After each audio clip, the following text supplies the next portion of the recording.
Parece que el agua nos complicó esta mañana la asistencia, pero arrancamos. Entonces este día tenemos el gusto de tener con nosotros a la doctora Elodie Brun del Centro de Estudios Internacionales del Colegio de México.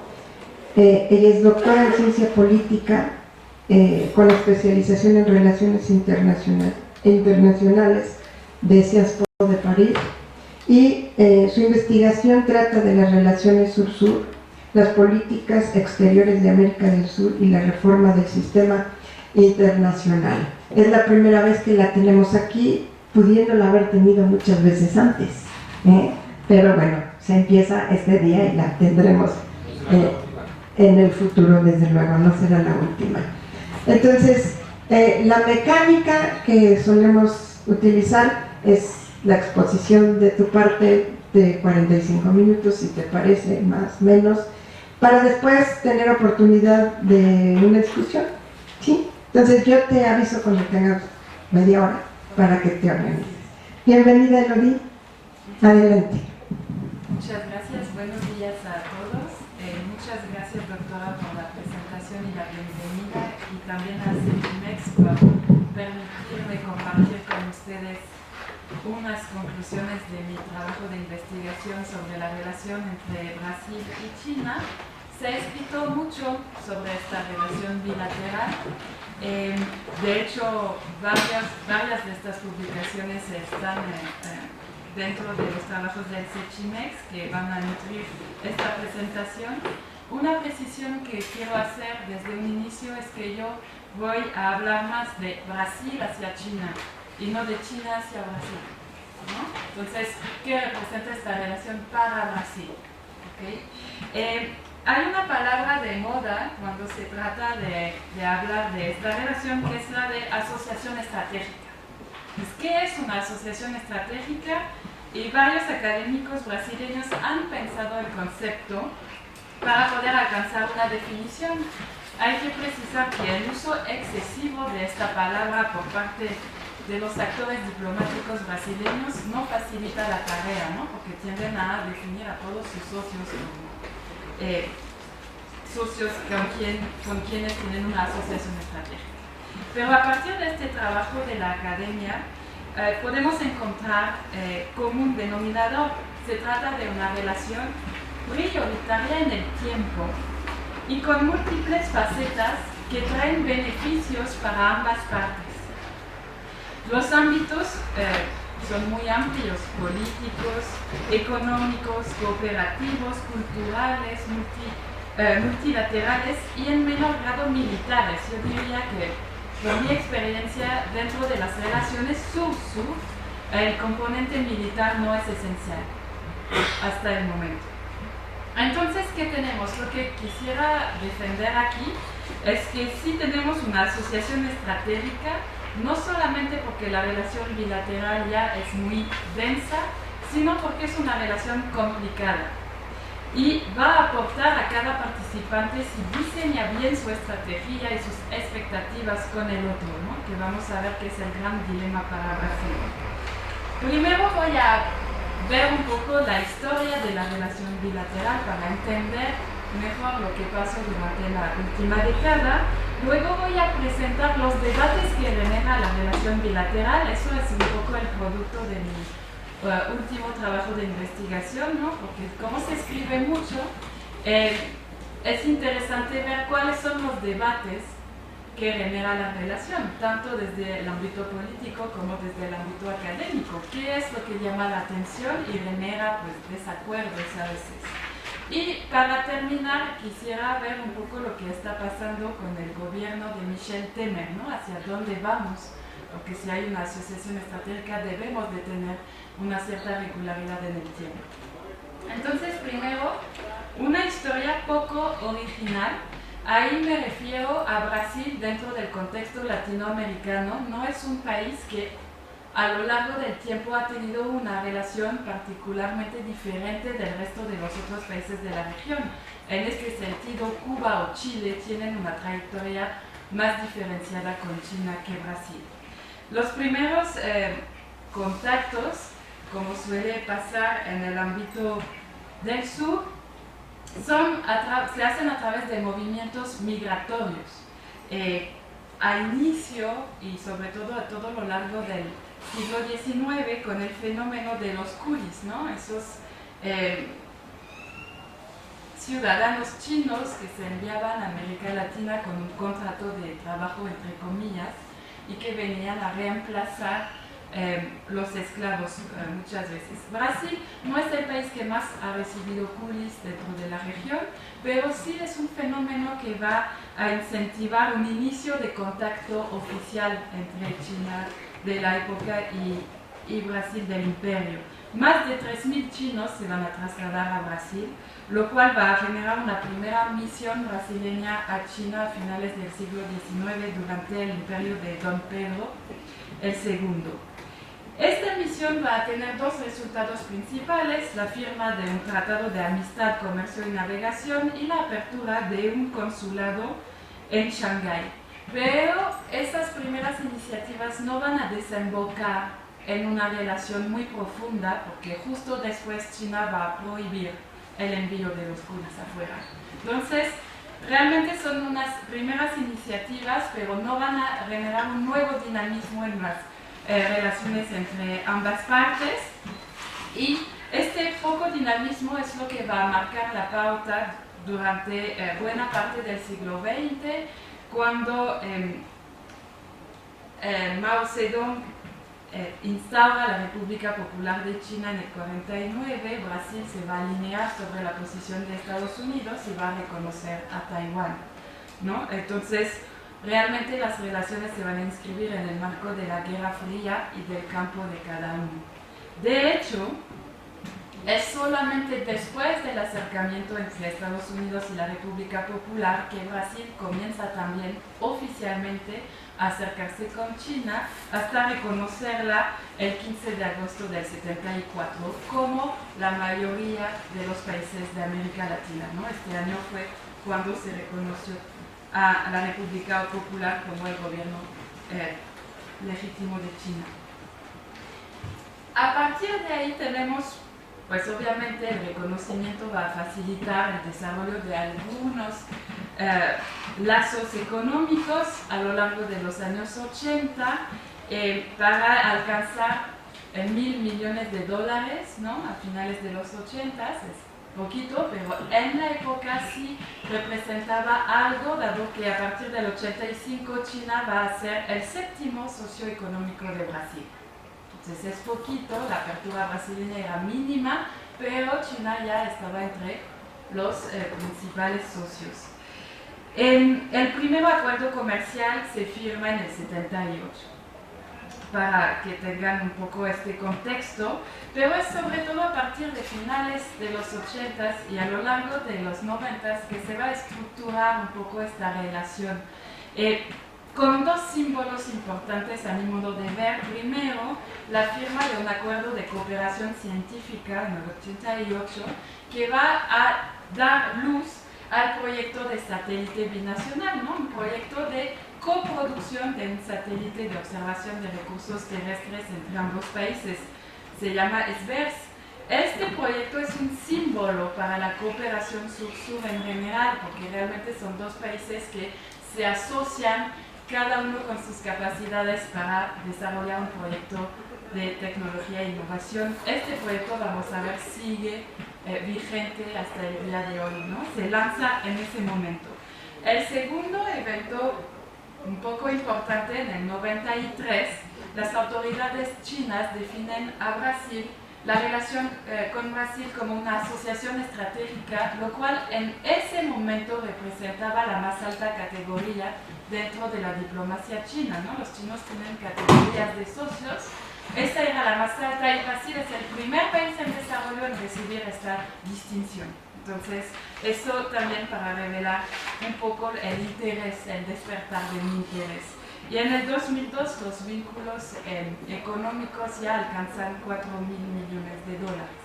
Entonces, si bien este acercamiento histórico ha sido tardío y tímido, sí se ve un poco un inicio de consolidación las décadas de los años 80 y 90, y la intensificación de la década pasada se inscribe dentro de esta herencia, ¿no?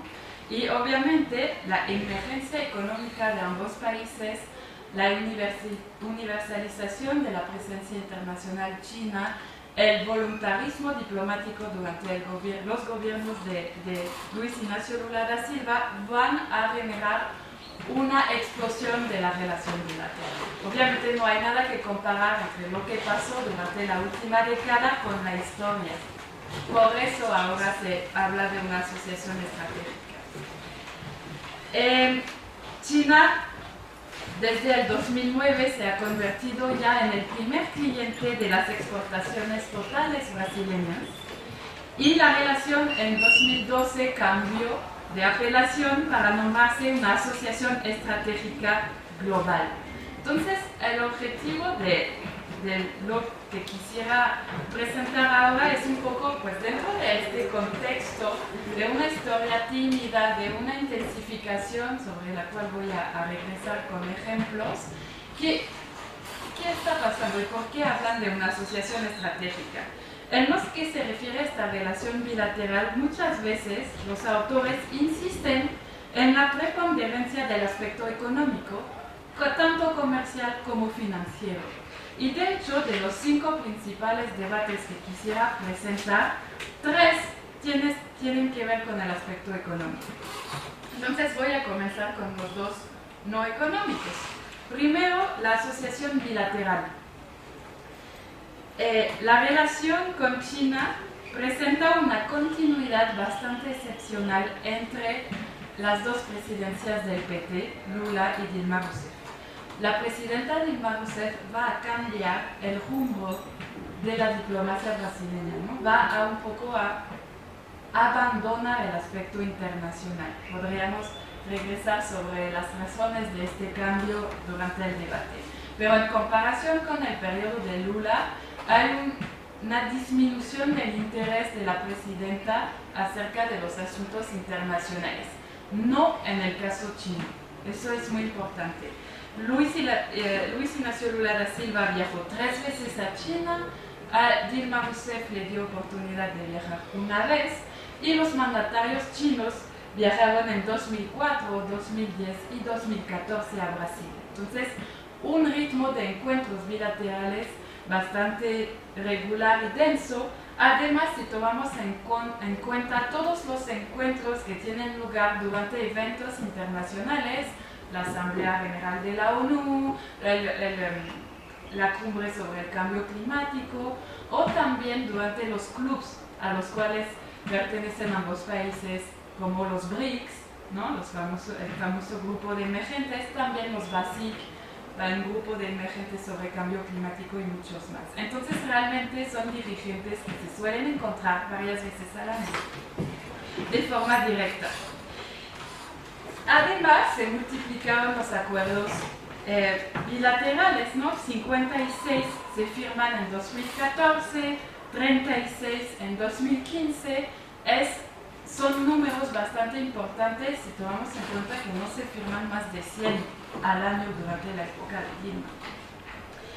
Además de esto, es una relación bilateral ya institucionalizada, ¿no? Tiene muchos esquemas para funcionar afuera, fuera del marco de los encuentros entre los dirigentes, y funciona bajo la articulación de la Comisión Sino-Brasileña de Alto Nivel de Concertación y Cooperación, la COSBAN, que existe desde el año 2006. Tuvo muchas dificultades para lanzarse, pero ya está funcionando con grandes encuentros. Y también la COSBAN coordina 12 subcomisiones temáticas cuyo objetivo es llevar a cabo los proyectos bilaterales de cooperación o de concertación, ¿no? Esas subcomisiones, su tarea es implementar los grandes pactos que los dirigentes suelen firmar para dar una orientación a la relación. 2 textos muy importantes: el Plan de Acción Común, PAC, 2012-2014, que ha sido actualizado para 2015-2021 y presenta las grandes líneas en cada área. Y también el Plan Decenal de Cooperación, que es más reciente, 2012-2021. Un aspecto específico, no puedo desarrollar cada temática, pero una que sí me parece muy interesante es la que tiene que ver con tecnología e innovación.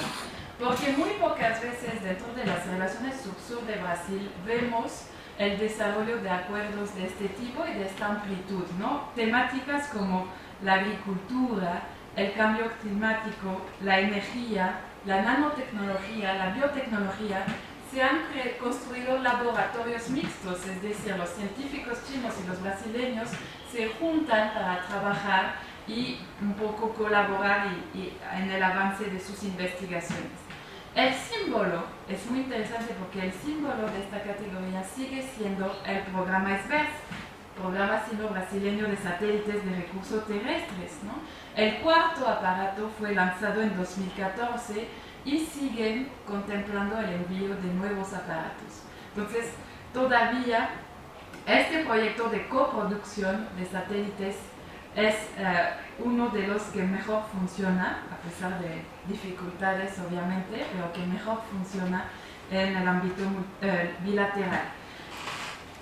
Para terminar, tampoco hay que ser idealista, hay muchos problemas a la hora de implementar todas las promesas que hacen los dirigentes y que prevén esos planes de acción. Por ejemplo, hay promesas que no se cumplen, ¿no? Brasil nunca ha reconocido a China como una economía de mercado hasta que lo hiciera la OMC, por ejemplo. China es muy reluctante a la apertura de sus fronteras a la soya brasileña sin que haya ningún tipo de control sanitario.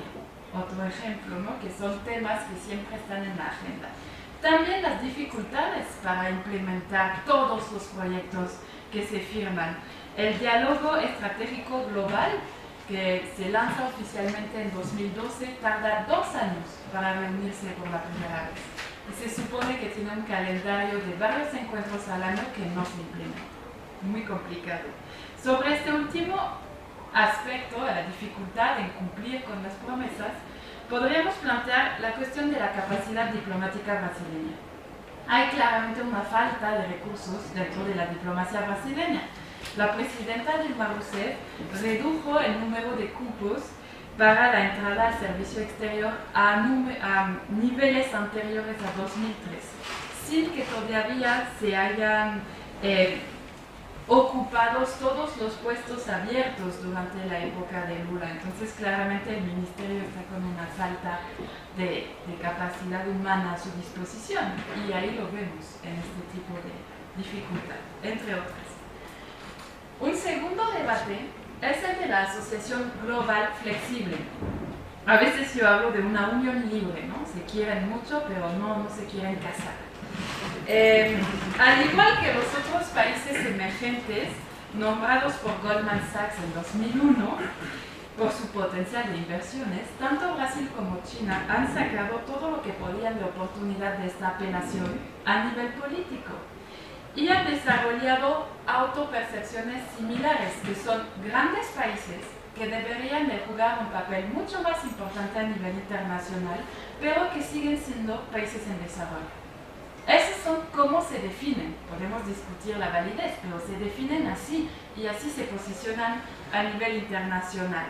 Obviamente son miembros de muchos agrupamientos, y la evolución más notable desde el lado brasileño, una diferencia entre Lula y Dilma es el relativo abandono de IVAS, que es un foro entre democracias del sur, India, Brasil y África del Sur, a favor de BRICS, ¿no? Brasil, Rusia, India, China y África del Sur, porque dentro de BRICS está China, que llamaba la atención de Brasil. La unión entre Brasil y China a nivel global no se parece con las alianzas clásicas. Cuando me refiero a alianzas clásicas, hay que tomar en cuenta una definición europea bismarckiana de lo que es una alianza. Para nosotros se firma un pacto de compromiso fijo y de protección recíproca, de apoyo automático, o sea, algo muy explícito. No es el caso entre Brasil y China. no incluye el componente militar su asociación, pasa muchas veces por iniciativas colectivas, no bilaterales, y no sugiere un compromiso automático. Si me conviene te apoyo, si no me conviene no te apoyo. Y ahí emerge un debate del lado brasileño. ¿Qué podemos esperar de China? Oficialmente, por ejemplo, China no apoya la candidatura brasileña a un asiento permanente dentro del Consejo de Seguridad. En Catimini al parecer sí, pero oficialmente no. Entonces, es un límite. También la disparidad de recursos entre ambos es muy importante. Muchas veces, los emergentes y los demás dentro del sur, pero entre los emergentes las disparidades son muy importantes. Y Brasil muchas veces se siente bien pequeño en comparación con China.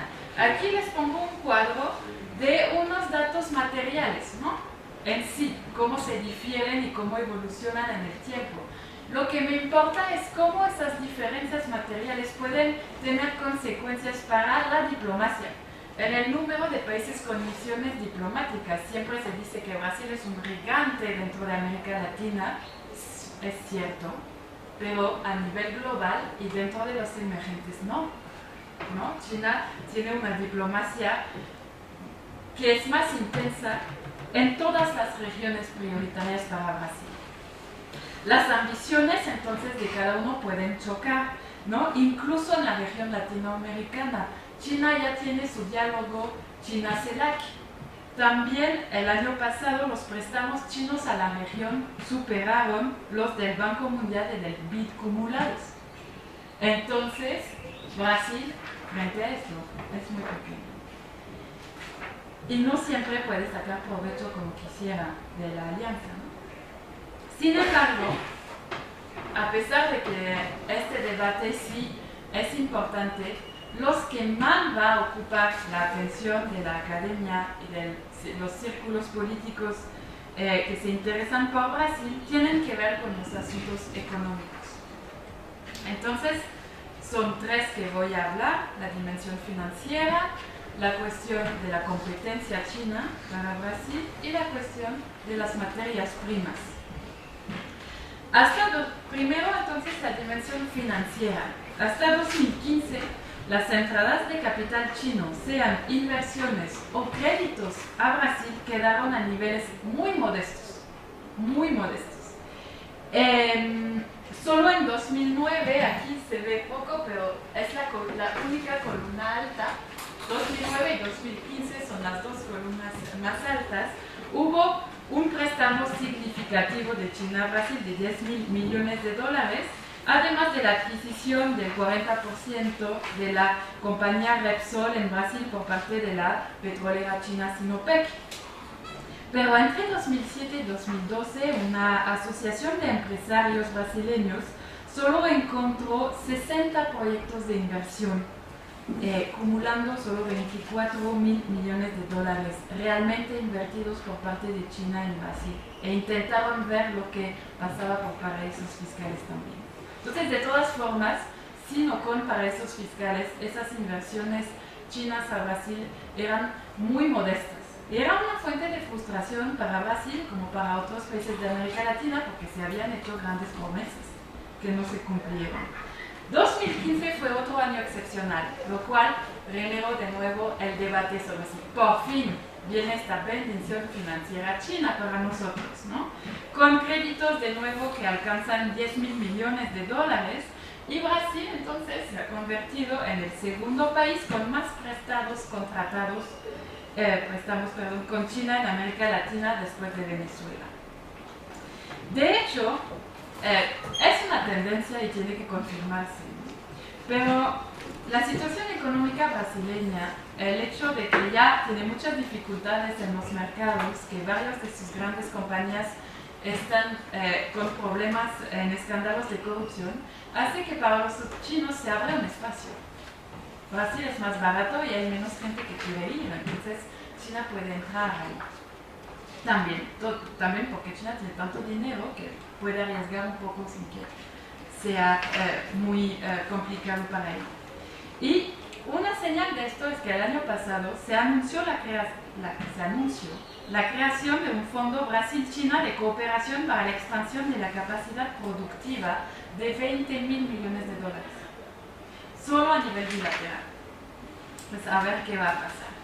Otro aspecto interesante de esas inversiones chinas es la diversificación de los sectores, ¿no?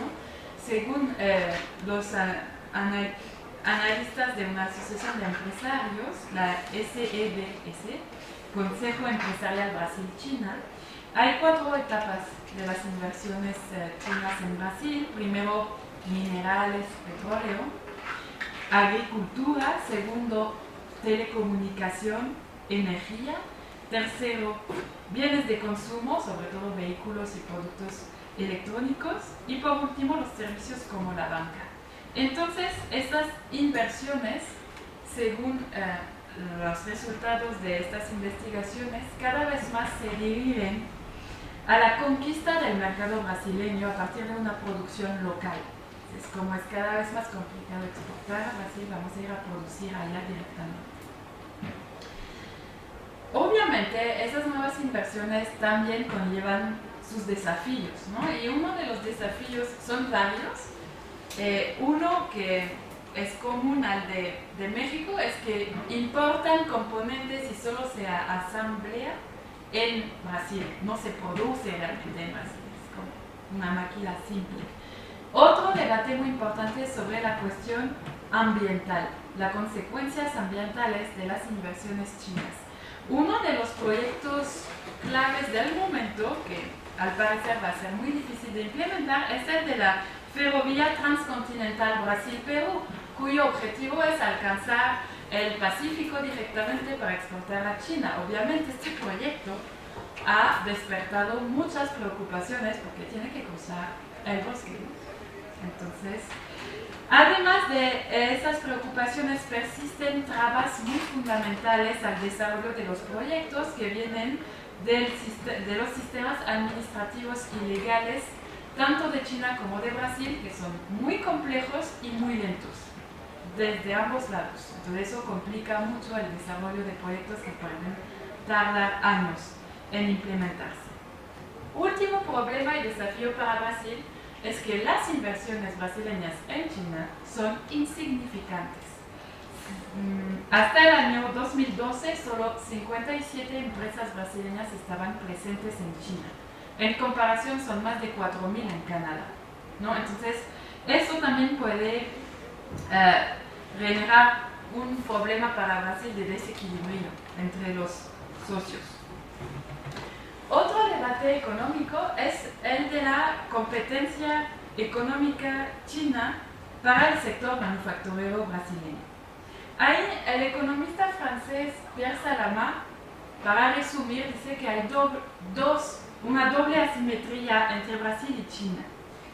China vende bienes manufacturados a Brasil y compra materias primas. Además, si China es el socio más importante para Brasil, no es el caso de Brasil para China. En general. Para entender este debate sobre la amenaza china al modelo productivo brasileño, es necesario tener un poco este panorama en mente.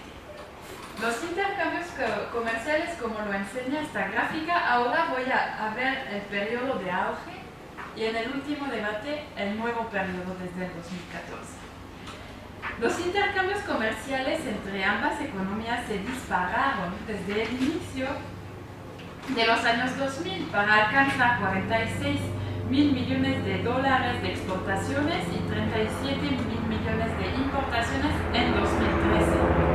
Y como se ha señalado, con esto China se ha convertido en el primer cliente de Brasil. Entonces, el problema es que Brasil exporta principalmente materias primas, altamente concentradas además, ¿no?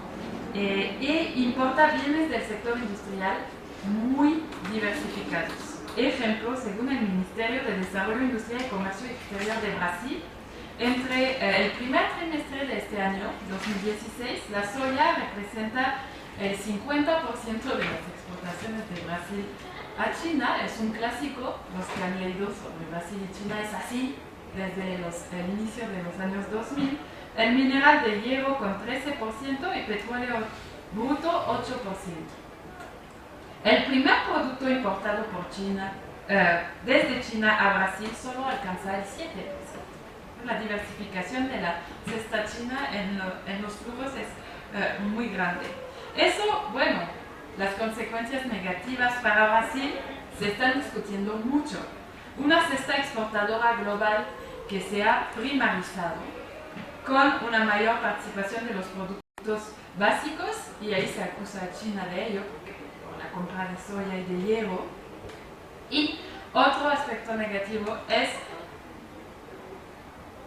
la acusación según la cual China pone en peligro la industria de Brasil con esas importaciones masivas de productos manufactureros.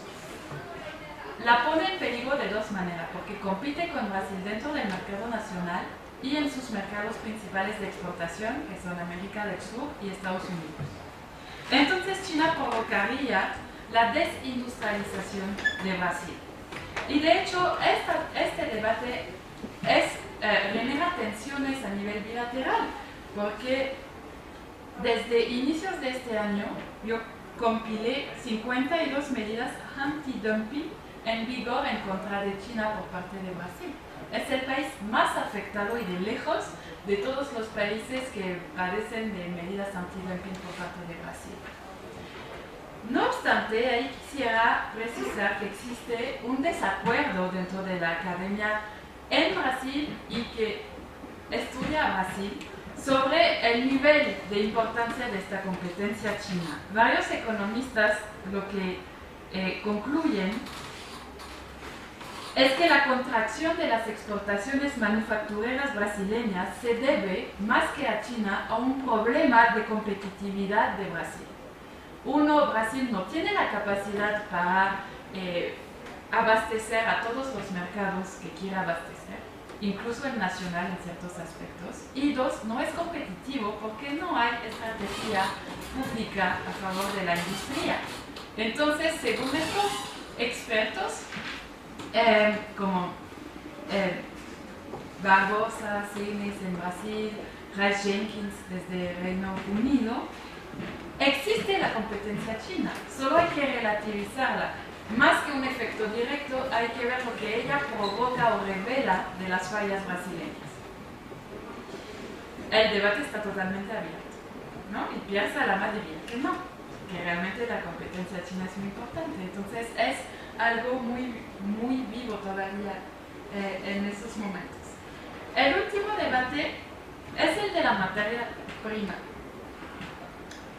Durante la última década, leer sobre Brasil había un gran beneficio de la relación con China, que era las exportaciones de materias primas, porque permitían equilibrar la balanza comercial brasileña y favorecían el crecimiento macroeconómico de Brasil. Esto no se cuestionaba. Con la evolución, y de hecho Brasil se ha convertido en el segundo proveedor agrícola de China detrás de Estados Unidos. Entonces, si bien a nivel global Brasil no importa tanto para China como China para Brasil, a nivel sectorial, para la agricultura y el abastecimiento de China, Brasil sí ya es muy importante. Y al mismo tiempo la agricultura exportadora brasileña se ha adaptado un poco, se ha especializado hacia esas exportaciones a China, ¿no? Con una concentración en soya, maíz y algodón. Entonces, un nuevo debate emerge ahora, que es el fin del boom de las materias primas. Este beneficio para Brasil no es en realidad el peor de los riesgos para su economía. Las importaciones y las exportaciones han disminuido para regresar a niveles de 2010, más o menos. Eso se explica por varias razones. Lo que yo quisiera explicar aquí para Brasil es cómo la relación con China afecta la situación de Brasil tanto a nivel indirecto como a nivel directo. Porque Brasil, y aquí se ve un poco la dependencia de Brasil de las oscilaciones en China a nivel económico. Entonces, primero, entre los canales indirectos, el volumen de exportaciones está disminuyendo y también los precios de las materias primas que Brasil exporta. Y según el famoso informe del año pasado de OCDE con CEPAL y CAF, Brasil es el país latinoamericano más afectado por esos retrocesos. Una disminución de las exportaciones porque la economía china se ralentizó y una disminución de los precios de estas exportaciones. Entonces, son dos fenómenos. Sobre todo un efecto precio, de hecho, por el momento. Entonces, la evolución del mercado internacional de esas materias afecta a Brasil y de manera muy fuerte dentro de la región. Pero también hay canales directos. Brasil está más vinculado con la evolución del crecimiento chino, ¿no? Entonces,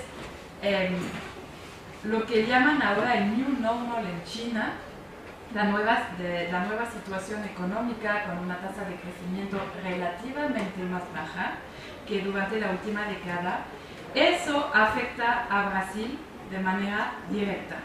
Los actores políticos chinos están intentando transformar la base de su crecimiento. Digo, están intentando, no digo que lo van a hacer, pero eso tiene consecuencias. Porque en vez de apoyar exportaciones e inversiones en capital fijo e industria pesada, van a apoyar otros tipos de sectores de la economía, como el consumo interno, los servicios y las industrias innovadoras. Eso tiene una consecuencia para el hierro que exporta Brasil a China, que ya solo es el 13% de las exportaciones. China necesita menos hierro porque se incentiva menos esa industria. Entonces, eso afecta a Brasil directamente. También con la evolución de la sociedad china se transforman los tipos de bienes que necesitan bienes de mayor valor agregado. Aquí la falta de estrategia industrial brasileña es patente porque no pueden adaptarse en el buen momento. También estos cambios representan oportunidades para Brasil, porque con el crecimiento de la clase media, la demanda china, sobre todo en alimentos, no va a disminuir, sino que va a cambiar, ¿no? Y se prevé que el consumo de alimentos aumente y se diversifique, ¿no? Que por ejemplo las soyas va a seguir, pero también los chinos van a querer más pollo y más carne, por ejemplo. Entonces eso pueden representar oportunidades para Brasil si Brasil tiene una estrategia para atenderla, tanto el gobierno como los actores económicos. De esos debates, yo creo que también cada vez más se está mencionando, existen huecos dentro de esa asociación estratégica, y aquí quisiera mencionar dos. Primero, la dimensión cultural. Es un aspecto que existe dentro de los grandes planes de acción, pero realmente no se ha invertido mucho en desarrollar proyectos culturales. Existen algunos institutos Confucio en Brasil que funcionan a veces con muchas dificultades, que chocan con las políticas de funcionamiento de las universidades brasileñas, y obviamente Brasil se beneficia del año cultural China-CELAC, ¿no? Actualmente. Pero es una dimensión que no se ha priorizado, gracias. Y es importante para entender también el otro déficit, que es el de la participación social. Con la excepción del sector empresarial, que ha creado varias asociaciones, Brasil-China, los otros actores de la sociedad, la academia, asociaciones de la sociedad civil, no están muy activos en esta relación. Y entonces todavía China, para la sociedad brasileña, en su concepto más abstracto, es una entidad muy lejana. Y eso no facilita la profundización de las relaciones y sobre todo el entendimiento de esas relaciones, ¿no? Para concluir, muy rápidamente, la magnitud de la relación sino-brasileña se ve reflejada para mí en el número de debates que está manejando. Entonces, sí tenemos una asociación estratégica en construcción, porque no podemos considerar toda la historia como suficientemente intensa y densa para considerada como un pilar de la relación. En cambio, lo que está pasando desde hace una década, si sigue con este ritmo, sí son todos los rasgos de una asociación estratégica multidimensional. La solución. Intenté presentar dilemas para Brasil.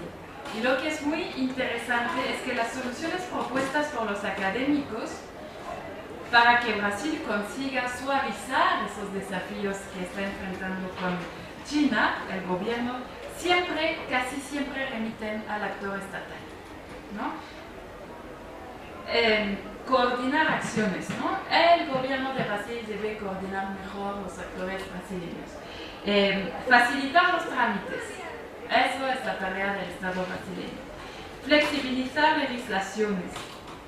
Desarrollar plan de acción industrial para Brasil. Entonces, la mayor parte de las soluciones que se proponen tienen que ver con la capacidad de acción del gobierno brasileño.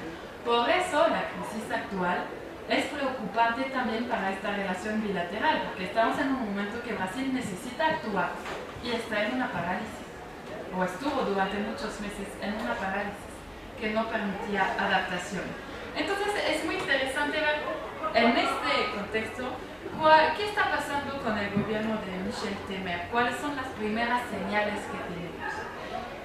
Lo muy interesante es que a pesar de la crisis multidimensional que afecta a Brasil, ambas partes siguen demostrando interés en mantener una relación dinámica, hacer como si nada estuviera pasando. Aquí voy a hablar del lado chino y del lado brasileño para terminar. Por el lado chino, en febrero de este año, el Banco de Desarrollo de China se comprometió en financiar con $10.000 millones la compañía Petrobras, que está en el corazón del escándalo de corrupción en Brasil. Entonces, Petrobras está con grandes dificultades, China está aquí para apoyar. Por lo menos lo prometió, a ver si lo va a hacer. A nivel político, las autoridades chinas no han tenido declaraciones muy comprometidas con los procesos políticos que están pasando en Brasil, en concordancia con su política de no injerencia en los asuntos internos.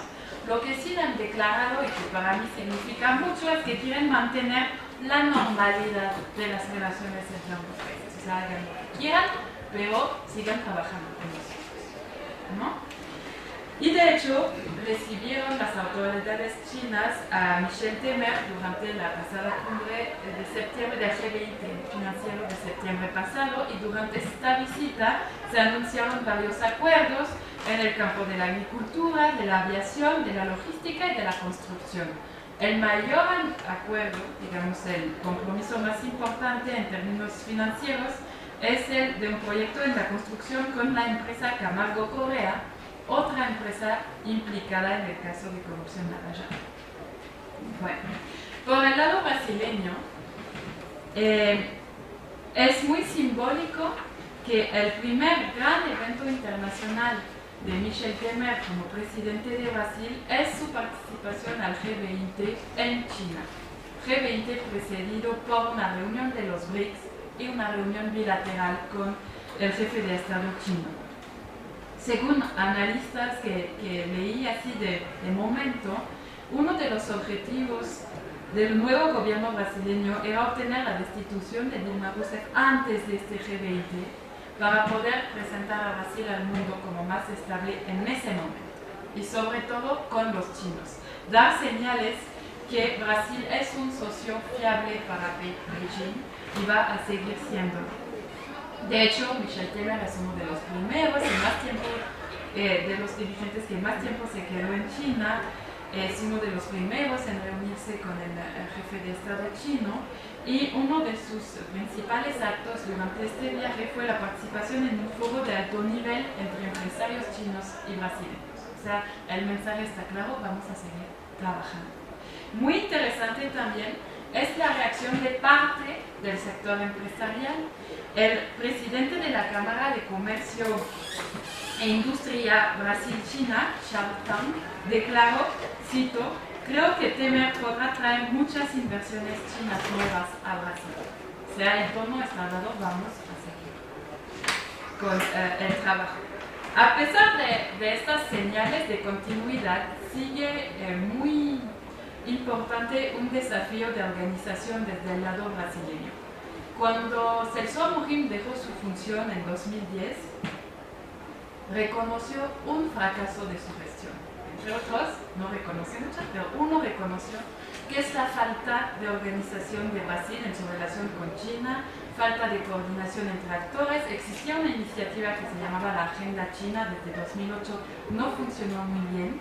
El sector empresarial está muy dividido en Brasil y él reconoció dentro mismo del gobierno brasileño que había un problema de coordinación y que había que hacer esfuerzos en ese sentido, y estos esfuerzos todavía quedan por hacerse, ¿no? Es un poco el desafío de Brasil con esta relación.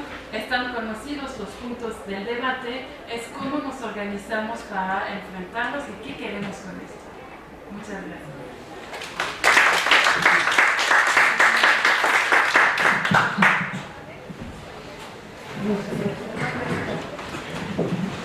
Gracias, Elodie.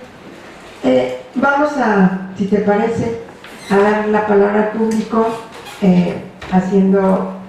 conjuntando unas 3 intervenciones para que tú después las comentes y repetir el procedimiento, si te parece.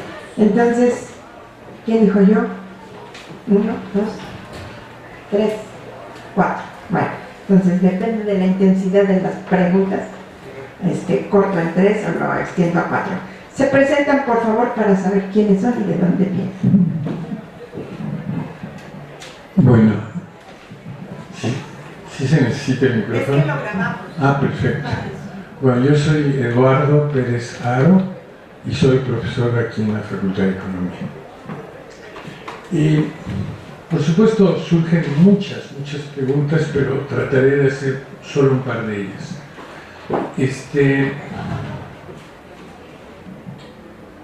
Sin que tengan orden, claramente, hablas de una caída del boom de las materias primas que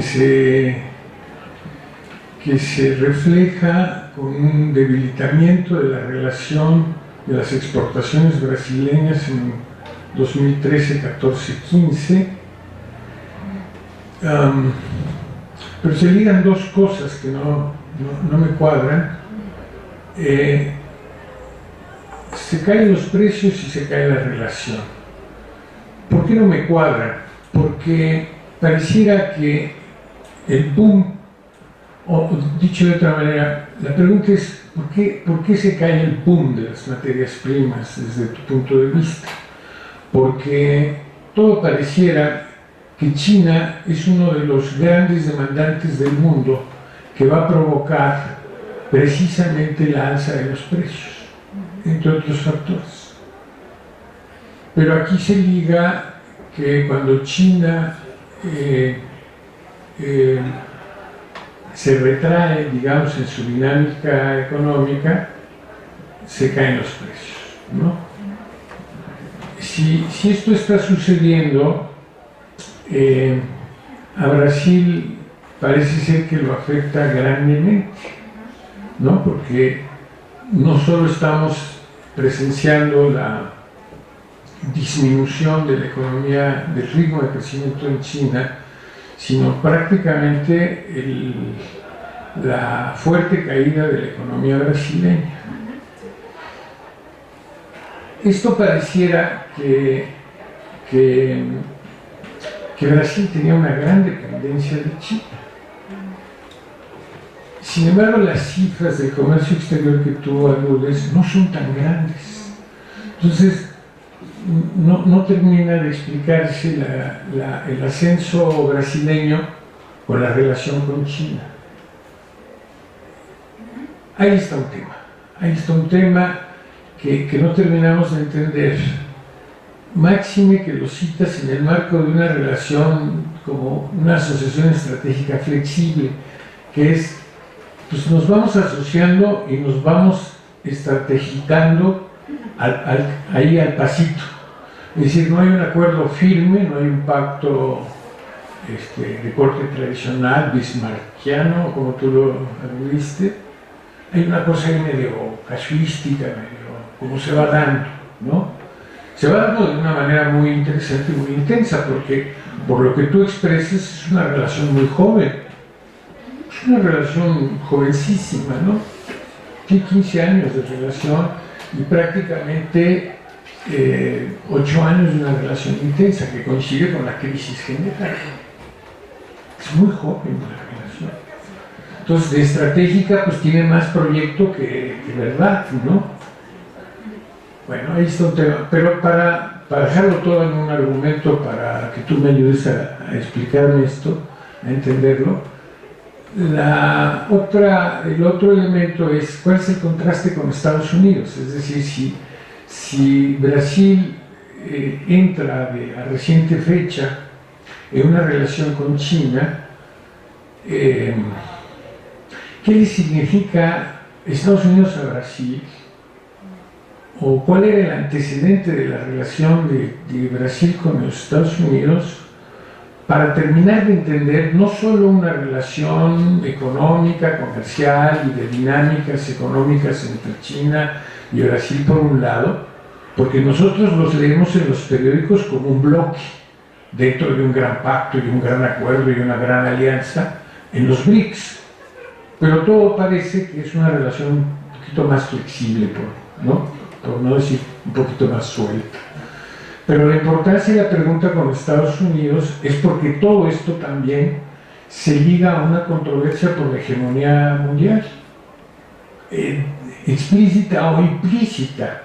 ¿Por qué? Bueno, porque Estados Unidos se ha visto trastabillando en la escena internacional, también por su dinámica económica y por su política exterior, ¿no? Por su política exterior, pero por el ascenso indiscutible de China, de tal suerte que se reconozca o no, hay un debate, una controversia brutal, diría yo, entre China y los Estados Unidos.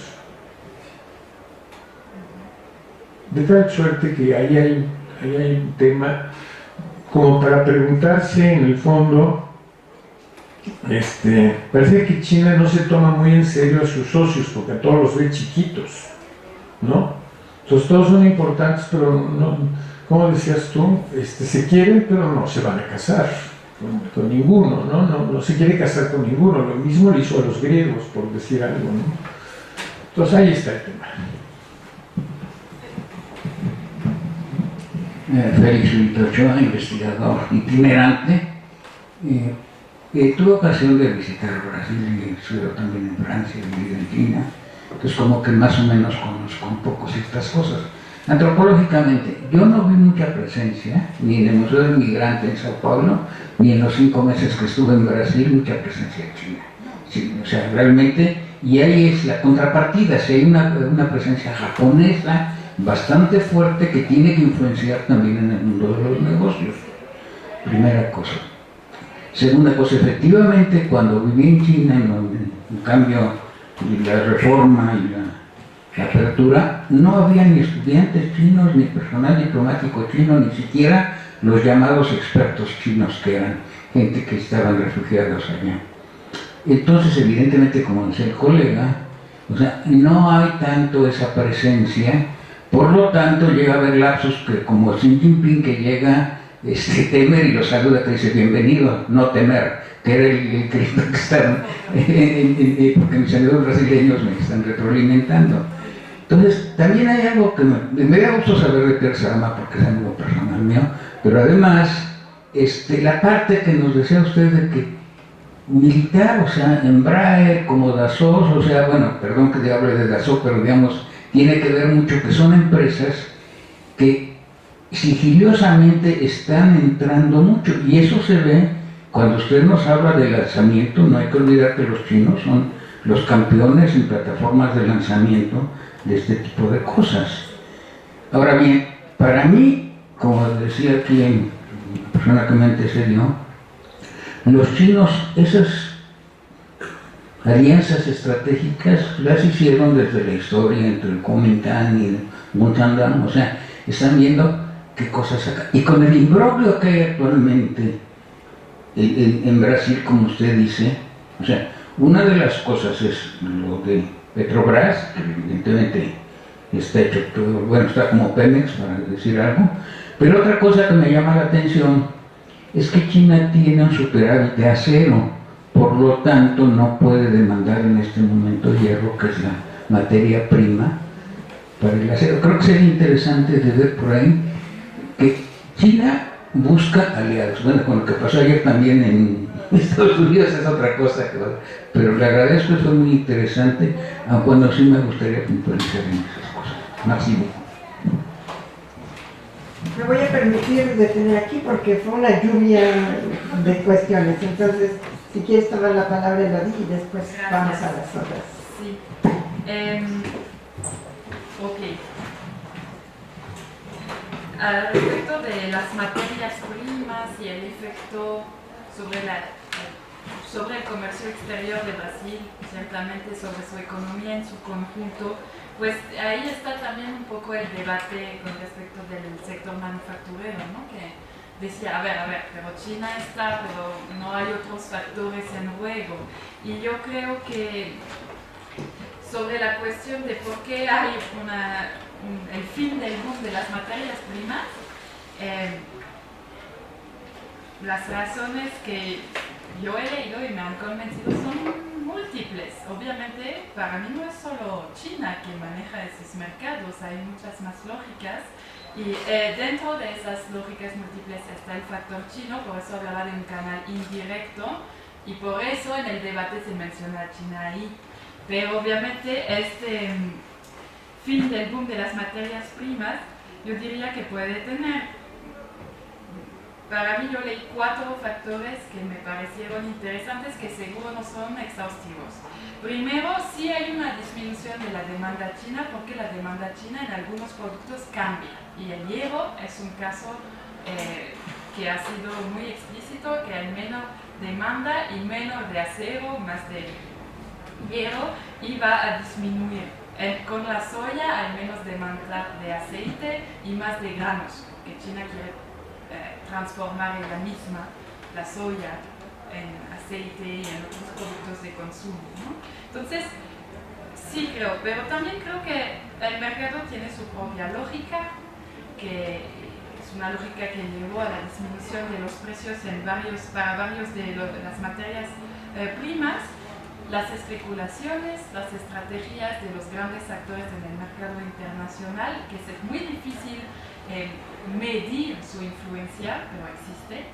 Bueno, de lo que yo leí es muy difícil medir, se debe el 50% a China, el 3% a esto, no, sabemos que son factores que confluyen, pero de lo que he leído, porque eso no lo trabajo directamente, porque por eso me refiero a lecturas. Y también la evolución de la producción, ¿no? Tuvimos varios años buenos de producción a nivel internacional, dicen que este año es un año menos próspero, entonces eso también puede tener un efecto sobre los precios y la propia organización del mercado, si realmente es un mercado libre o si es un mercado de tipo monopolístico, como puede existir con el petróleo y algunas producciones. Entonces, que eso afecte a Brasil, sí. Seguramente hay otros factores. La entrada de divisas debido a las exportaciones de materias primas fueron importantes para la balanza comercial general de Brasil, entonces eso sí fue importante. Luego es cierto que China no resume la economía de Brasil ni las exportaciones, porque Brasil es una economía que sobre todo se basa en su mercado doméstico todavía. Es por eso que los escépticos de la diabolización de China intentan subrayar, ¿no? Poner en perspectiva el perfil de la economía brasileña, y por eso subrayan el hecho de que faltan estrategias nacionales para orientar y consolidar esta economía nacional, que más allá del efecto del mercado internacional o la competencia para los productos brasileños, está el propio desarrollo de esta industria, ¿no? Como lo mencioné, que no es capaz de nutrir y abastecer el propio mercado nacional en ciertos sectores. Entonces necesariamente va a haber importaciones, lo que subrayaron los economistas que quieren relativizar. Digamos que el debate es un debate con repercusión política, porque es a dónde vamos a poner la mirada, ¿no? O desarrollamos una estrategia propia, le ponemos el dinero, o nos concentramos en intentar suavizar este impacto de China. Pero al parecer los dos no se hacen, porque son actores diferentes que lo promueven. La asociación, no sé si contesté. La asociación a nivel global, por eso dije en mi conclusión, al inicio sí es una asociación estratégica y en mi conclusión en construcción. Porque sí es multidimensional, yo creo que intenté demostrarlo, pero el aspecto temporal falta todavía, estamos en un inicio, ¿no? Entonces no hay que tener prisa, hay que ver dentro de varias décadas. Y si realmente sigue este nivel de intensidad, yo creo que sí podemos hablar de una asociación estratégica, porque China está en toda la agenda internacional de Brasil, igual que Estados Unidos, ¿no? Entonces, y otros socios, Argentina, y no era el caso hace 20 años atrás. Entonces, eso sí es un cambio que sí perdura, es una señal de una asociación estratégica que por el momento estoy de acuerdo, por este aspecto temporal no se puede definir como consolidada. Contraste con Estados Unidos también es muy importante para Brasil a nivel financiero y sobre todo de inversión mucho más que China. Todavía a nivel de exportación también por el tipo de exportación de Brasil a Estados Unidos, que son exportaciones más manufactureras y de valor agregado.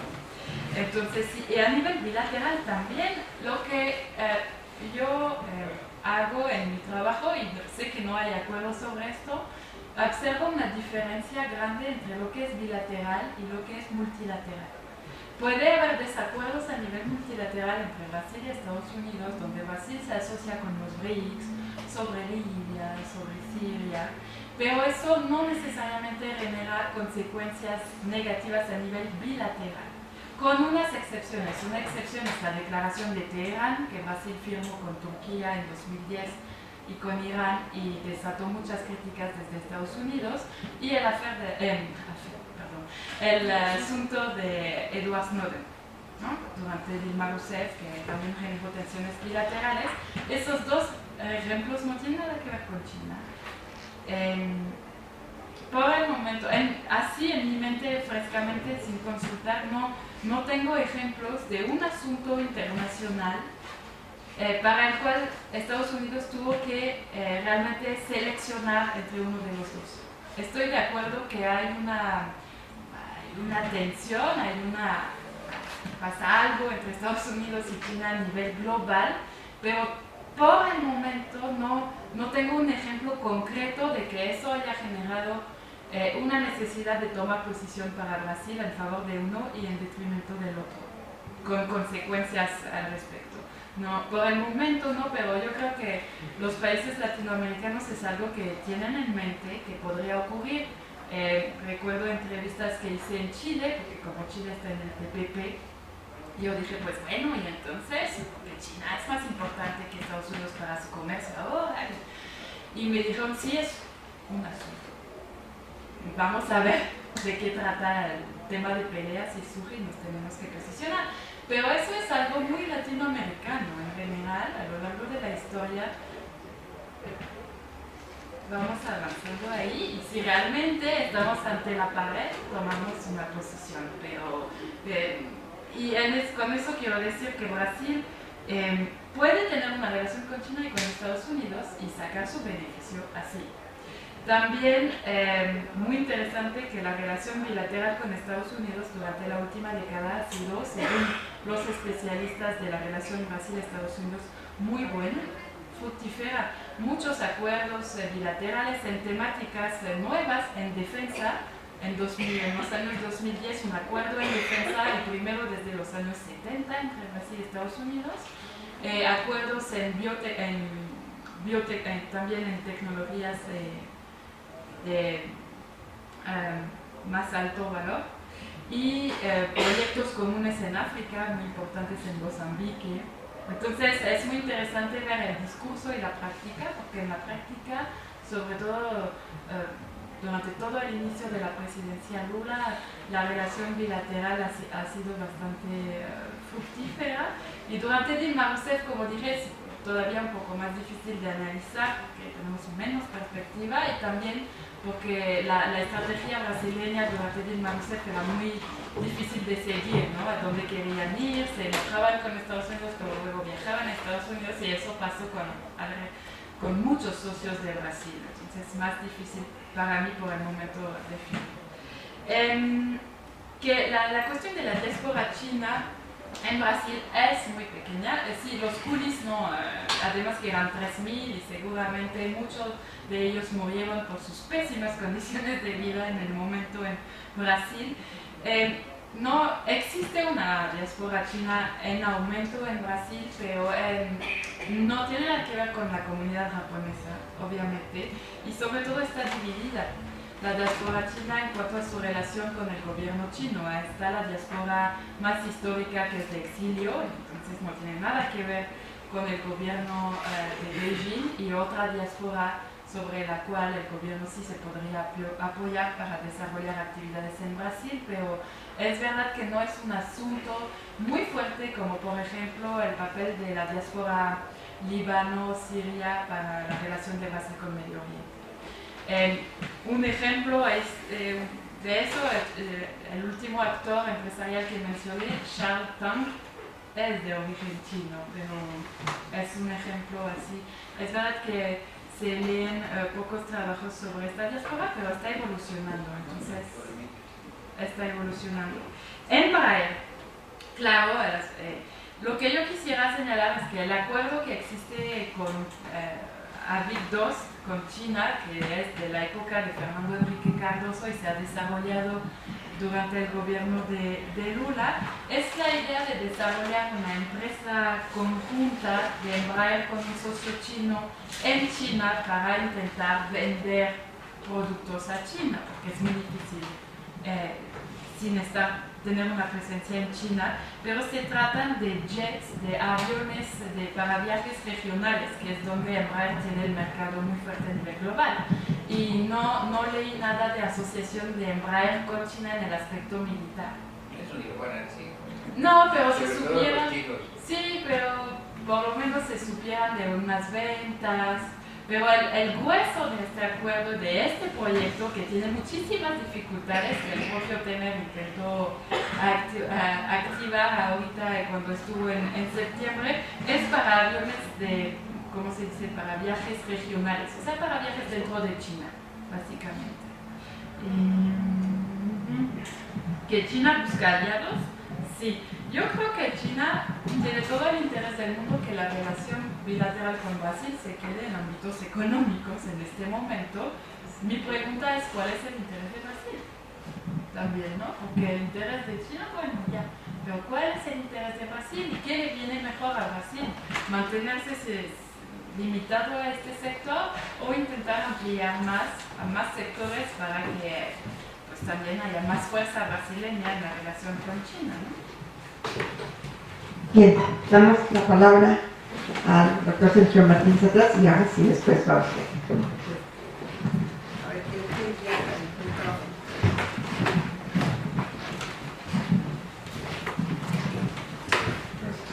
usted. Sergio Martínez de Chimex, felicidades doctora. En efecto creo que hay muchísimos temas que aquí no se alcanzan a discutir. El primero, bueno, ya se discutió un poco, yo nada más complementaría que en efecto la CEPAL ya tiene distintos estudios acerca del impacto que va a tener este boom de las materias primas. Hay que recordar también que este anuncio de la nueva normalidad está desde 2013 y todavía estamos en espera de la dinámica que va a estar presentándose, ¿no? Creo que ahí hay que tener en efecto todas las expectativas. Y esto me lleva al comentario y saber su reflexión al respecto sobre este asunto en el que muchas veces se ve todo este tema de las relaciones diplomáticas, yo creo de una manera muy romántica, ¿no? Ya lo dijo usted, cada país busca ganar algo.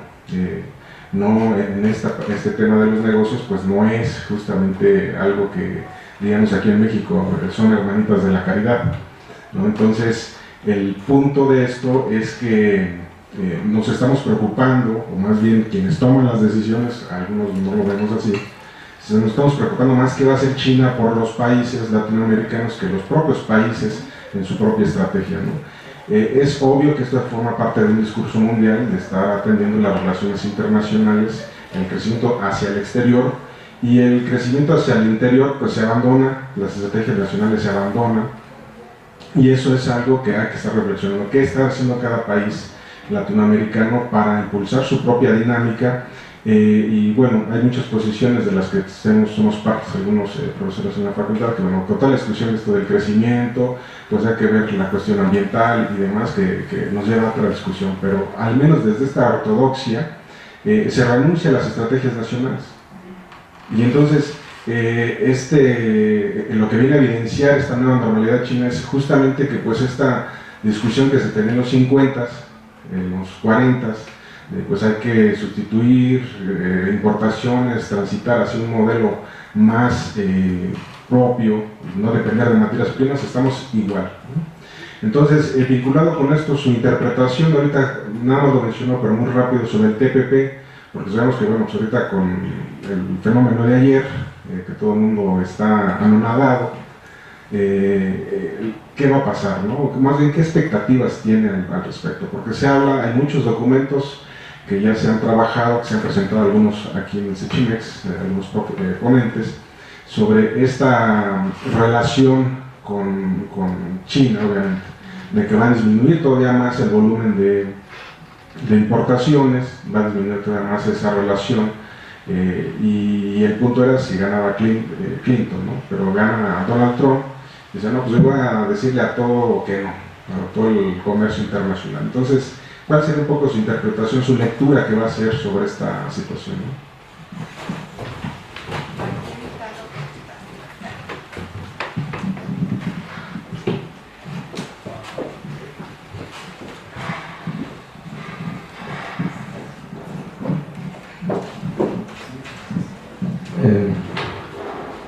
Buenos días.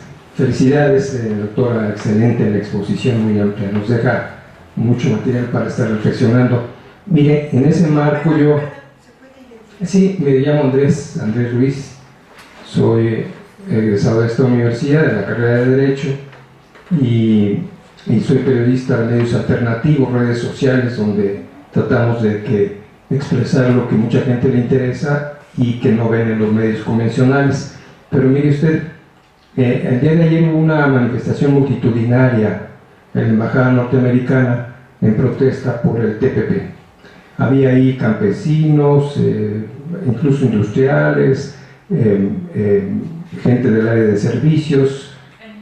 En México, sí, en la embajada de Estados Unidos, y de ahí al Senado contra el TPP, que ya firmó el presidente Peña, pero que le piden al Senado que no ratifique, porque ven en el caballo de Troya de grupos de corporaciones norteamericanas que prácticamente se apoderarían de lo poco que nos queda, porque el TLC mexicano con Estados Unidos ha beneficiado a grupos muy reducidos en México, no al campo, ni a los campesinos, ni a los trabajadores, ni a las áreas de servicios. Ahí sería la pregunta en relación al TPP. Y por el otro lado, nos decía usted que a veces esa relación entre Brasil y China es me conviene o no me conviene.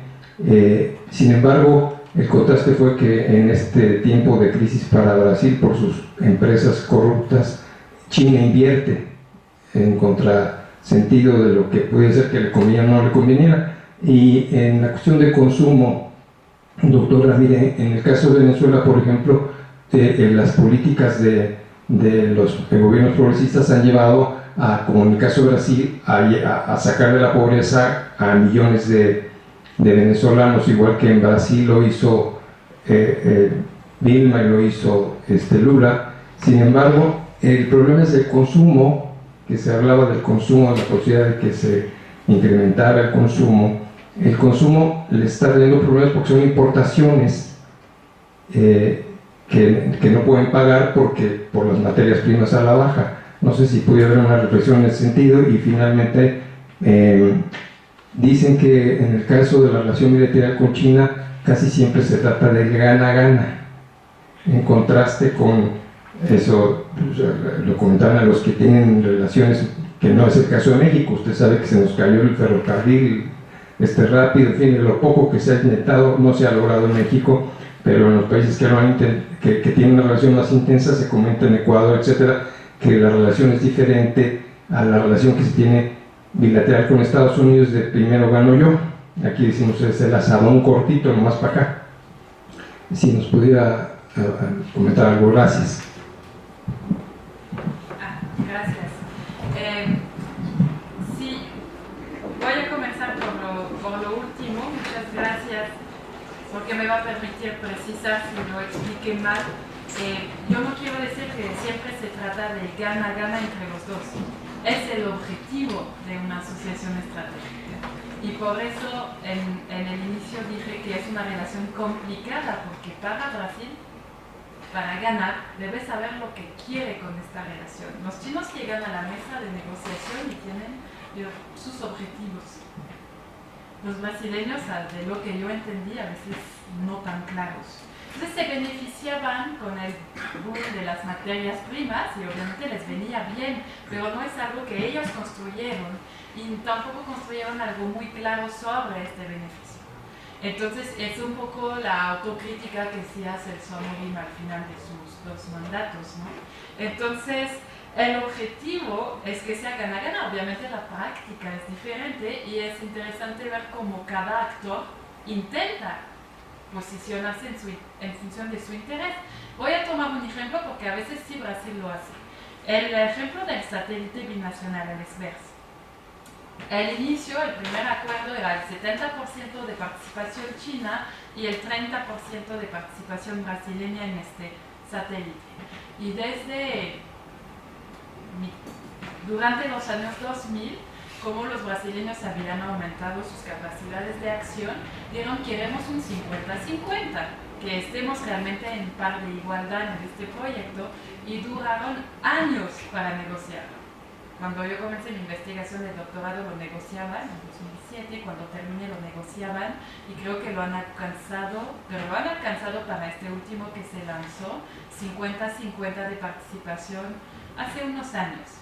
Entonces a veces sí se puede, pero es sumamente difícil, porque todo el mundo tiene buenas razones para defender cómo estaba, y entonces es muy importante tener su objetivo claro, práctico, ¿no?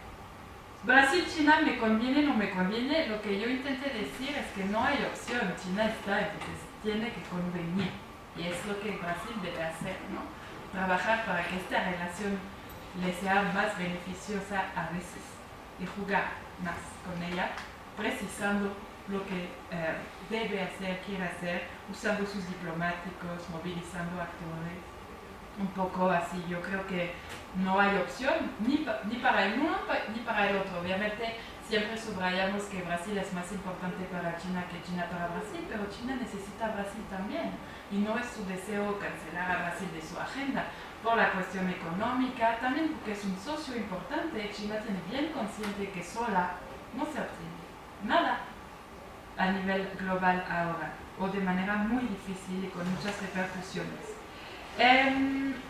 Problemas porque lo que se consume se importa, pues siempre regresamos a lo mismo. Tiene que haber pensar una lógica nacional o regional de cómo podríamos mejorar el abastecimiento local, tanto en términos de producción como en términos de acceso a los mercados. No sabemos, la infraestructura en la región es un gran desafío, la conectividad. Entonces, ¿qué podemos hacer con el modelo que tenemos? Brasil es un país que a nivel exterior ahora depende mucho de las materias primas para sus exportaciones. A nivel interno tiene una industria que existe. Es pensar qué se puede hacer e innovar, ¿no? No siempre repetir esquemas que no han funcionado, intentar cerrar fronteras, intentar poner dinero en empresas que no son viables. Es pensar nuevas fórmulas. Creo que es un poco también el mensaje de todo este ambiente en Brasil. La gente quiere nuevas cosas para seguir adelante. Sobre la disminución del número de pobres, pues infelizmente durante el final de los últimos años de Dilma Rousseff el número de pobres aumentó en Brasil, y eso confirma un poco los análisis de la CEPAL de la última década, que los programas sociales ayudan a disminuir el grado de pobreza, el grado de pobreza, no el número de pobres, y es la cuestión salarial la clave para realmente sacar a la gente totalmente de la pobreza. Con la crisis brasileña, el congelamiento de los salarios, la disminución de la actividad, el aumento del desempleo, subió de nuevo la pobreza en Brasil, infelizmente. Sobre el TTP, yo no soy para nada especialista del TTP y de todo lo que implica, menos aún en México.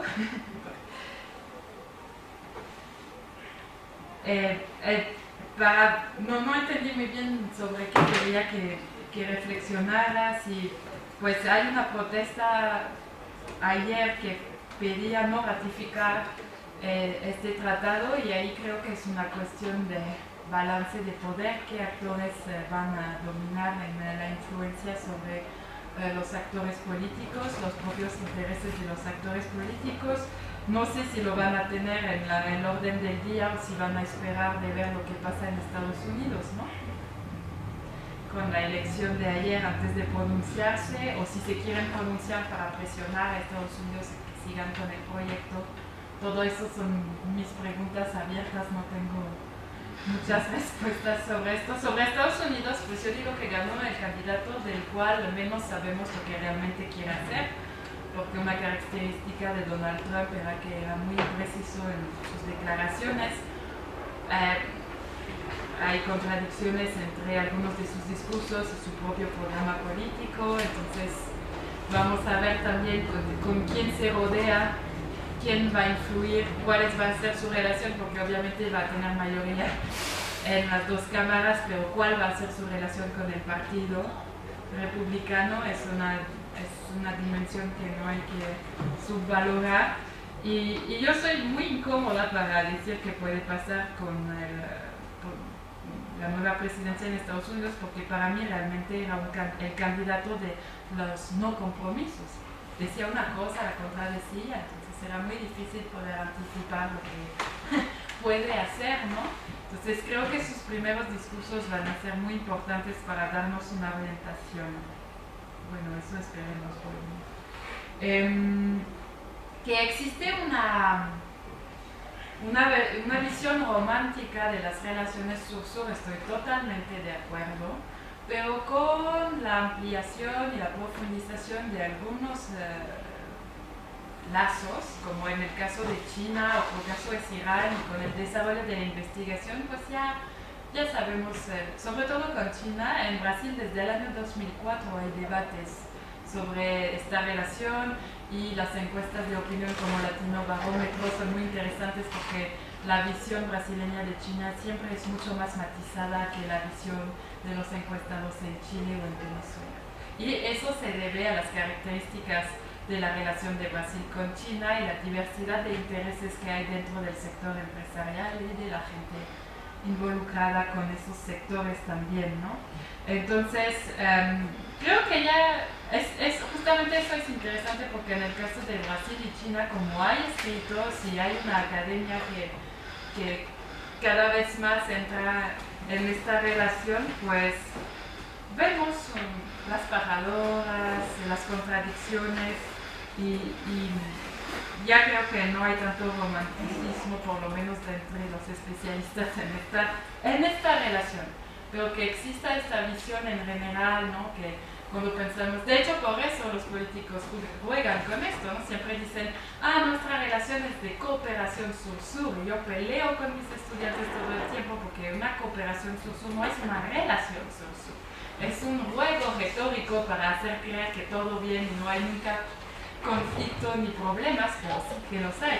Cooperación sur-sur es algo muy específico y la relación es mucho más amplia, y los propios políticos han participado en esta ilusión un poco, creo, porque les venía bien, tenían que hacerlo, lo hubiera hecho bien como política, pero el trabajo de la academia en este aspecto es relativizar un poco. No sé si había más cosas. Adelante. ¿Sin micrófono?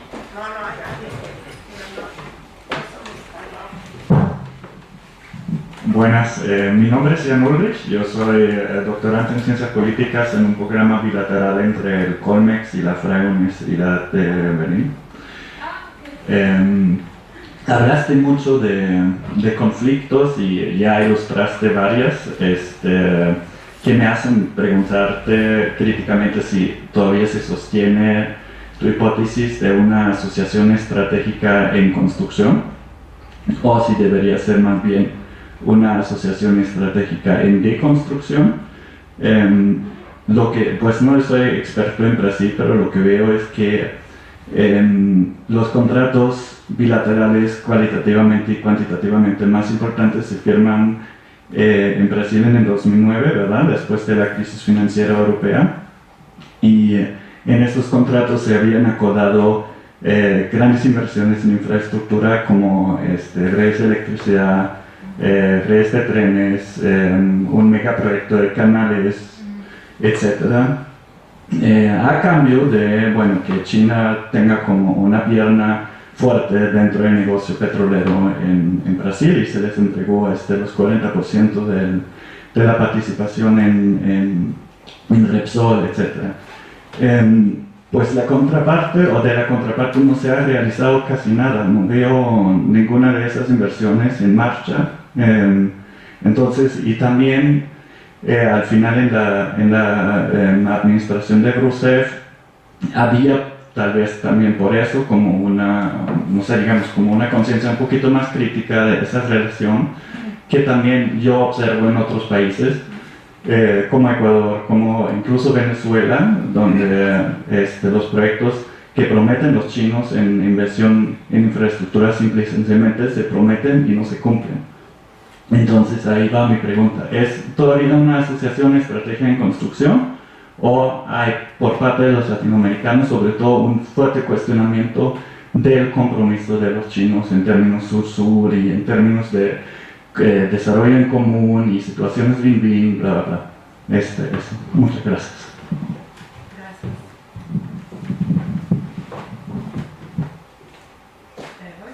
Muchas gracias. Bueno, de los 5 debates que presenté, lo que yo intentaba hacer era ver los aportes y los desafíos. Bueno, obviamente los desafíos son más difíciles de presentar porque manejan controversias, no todos están de acuerdo sobre por qué el desafío, a qué se debe y cómo lo podemos superar, pero yo creo que cada debate demuestra que sí, como hay una intensificación de la relación, emergen problemas con esto. Entonces, por eso hablo de una asociación estratégica en construcción, porque la base es esta intensificación y hacia dónde la vamos a llevar. Y, por ejemplo, entonces, repito, cada debate es lo que nos aporta, lo que no nos conviene, qué podemos hacer, y el debate sobre definir bien cuáles son los desafíos. Pero sobre principalmente la cuestión de las inversiones que mencionabas, por eso decía por fin, porque sí, antes del 2009, desde la primera visita de Hu Jintao en 2004, hubo grandes promesas hechas, pero ya los latinos saben que esas no se van a cumplir, y yo creo que hay más que un intento de desconstruir, hay un proceso de adaptación a los chinos, ¿no? Ya los conocen mejor, y si queremos que se cumplen las cosas, saben mejor cómo proceder. En vez de hacer grandes promesas, bueno, hay grandes proyectos que no se realizaron, también se intentaron realizar, pero no valió la pena hacerlo, ¿no? Sobre todo pienso en un proyecto en la transformación del hierro en Brasil, que no se hizo porque el mercado no era propicio para hacerlo en Brasil en ese momento, entonces iba a ser un proyecto que no iba a rendir beneficio para las empresas dentro del proyecto, lo abandonaron también. Entonces a veces es esto que lanzan, pero luego pasa la etapa de factibilidad y muchos se quedan ahí, otros se olvidan.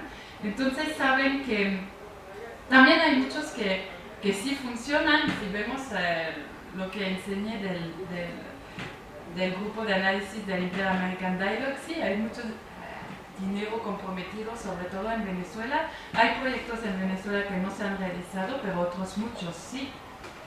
Y además, sí, el Fondo Binacional ha realizado hasta el 2013, por ahí, como más de 100 proyectos en Venezuela, pero más pequeños que las grandes promesas. Sin duda hubo una frustración con esta cuestión de las inversiones y las promesas que no eran realizables por un montón de razones, y una de ellas la ilusión. Pero lo que yo quería decir es que desde el 2015 hay nuevos proyectos que se organizan mejor en el sentido de que desde el inicio se hacen reuniones con expertos para ver la viabilidad y también intentan comprometer a China a veces con otras instituciones como BID o Banco Mundial, donde ahí sí se tiene que realizar. Y realmente la cuestión es si lo que pasó el año pasado es una nueva tendencia, ¿no? Y entonces es interesante ver que en el 2015 hubo mucho compromiso de China con Brasil, unos dicen para balancear Venezuela ya que es demasiado arriesgado en Venezuela, pero es interesante ver este año está el compromiso con Petrobras y el nuevo compromiso de septiembre con Camargo Correa, a ver qué va a pasar. Pero ahí hay que, es cierto, tienes razón, señalar que hay desilusiones en cuanto a grandes proyectos, pero también ver lo que se está haciendo concretamente y eso lo que eso genera para Brasil, porque hubo un momento que decían no pasa nada, impidió ver lo que se estaba pasando, sí, y los desafíos reales que esas implementaciones representaban, como la cuestión ambiental, por ejemplo, que es una cuestión que emergió muy tardamente en el debate, cuando estaba ahí desde el inicio, ¿no? Porque las inversiones, las primeras van a energía y minerales, la cuestión ambiental está desde esos proyectos muy presente. Entonces, por eso también creo importante ver lo que sí se hace. Y repito, yo defendería que sí en construcción, pero es complicado, porque cuando parece lógico, pero cuando se intensifican mucho las relaciones y se diversifican, hay más problemas. O sea, muy difícil que no haya más problemas cuando se implementan más y más acuerdos, los actores aprenden a conocerse, se dan cuenta de sus diferencias culturales, empresariales, financieras, asimétricas. Entonces, por eso, pero yo creo que sí, espero haber demostrado con los 4 debates que había una intensificación y lo que eso genera. Pero está esta base. Para mí no hay duda en el caso de Brasil que está esta base y ver qué hacer con lo que genera para Brasil. Muchísimas gracias. Estuvo interesantísimo, desde luego sigues invitada para próximas ocasiones. Les agradezco mucho y espero que hayan disfrutado esta sesión.